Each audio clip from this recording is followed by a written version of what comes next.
Hargai kedaulatan negara milik kita bersama.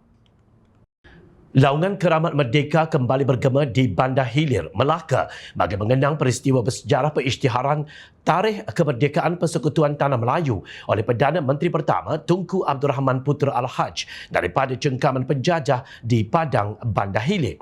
Sambutan ini dianggap penuh bersejarah kerana ia pertama kali diadakan selepas Tunku Abdul Rahman pertama kali mengumumkan kemerdekaan negara kira-kira 68 tahun lalu.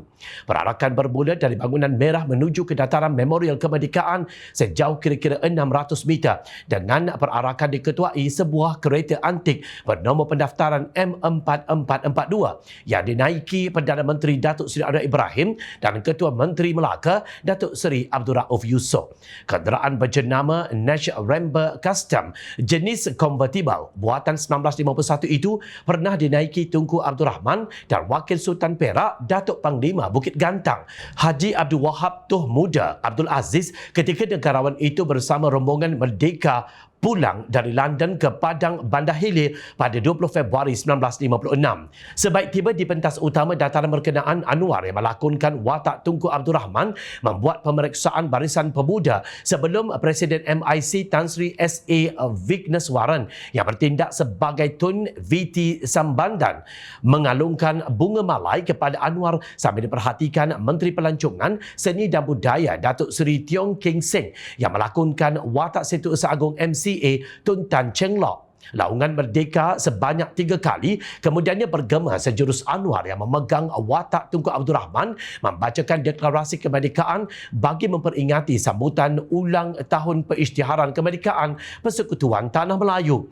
Keris sapukal yang merupakan keris sebenar pernah dipegang oleh Tunku Abdul Rahman semasa pengisytiharan Tarikh Kemerdekaan Persekutuan Tanah Melayu turut diserahkan kepada Anwar oleh Esko Pembangunan Wanita, Keluarga dan Komuniti Negeri Datuk Kalsum Nordin yang memegang watak Setiausaha Pergerakan Wanita UMNO Melaka pada tahun 1956 Zainab Samdin. Sambutan diteruskan dengan Malam Aneka Warna yang menampilkan persembahan teater musikal yang bertajuk Di Atas Runtuhan Kota Melaka, Kita Dirikan Negara Baharu yang mempersembahkan babak-babak menarik dari bermulanya Jepun menjajah Tanah Melayu sehinggalah detik pengisytiharan Tarikh Kemerdekaan. Kira-kira 1,500 peserta terlibat dalam perarakan dan Malam Aneka Warna itu membabitkan anggota pasukan badan beruniform, jabatan dan agensi kerajaan, badan bukan kerajaan NGO, pelajar serta parti politik. Pengisytiharan rasmi kemerdekaan Persekutuan Tanah Melayu bagaimanapun berlangsung di Stadium Merdeka Kuala Lumpur pada 31 Ogos 1957. Melaka turut mengumumkan 20 Februari sebagai cuti umum negeri bermula pada tahun ini. Perdana Menteri turut mengingatkan pemimpin sekarang supaya tidak bersikap rakus, angkuh dan gelojoh sebagaimana pegawai-pegawai dari negara penjajah suatu ketika dahulu. Dia berkata sikap berkenaan tidak patut ada dalam diri pemimpin zaman sekarang jika mereka benar-benar ikhlas mahu membina Malaysia ke arah lebih baik. Kita tahu kita tidak akan ada di sini mengecapi nikmat kemerdekaan kalau tidak kerana jasa tokoh-tokoh besar kita dahulu yang sanggup menggadai nyawa, harta benda untuk mencapai kemerdekaan untuk negara.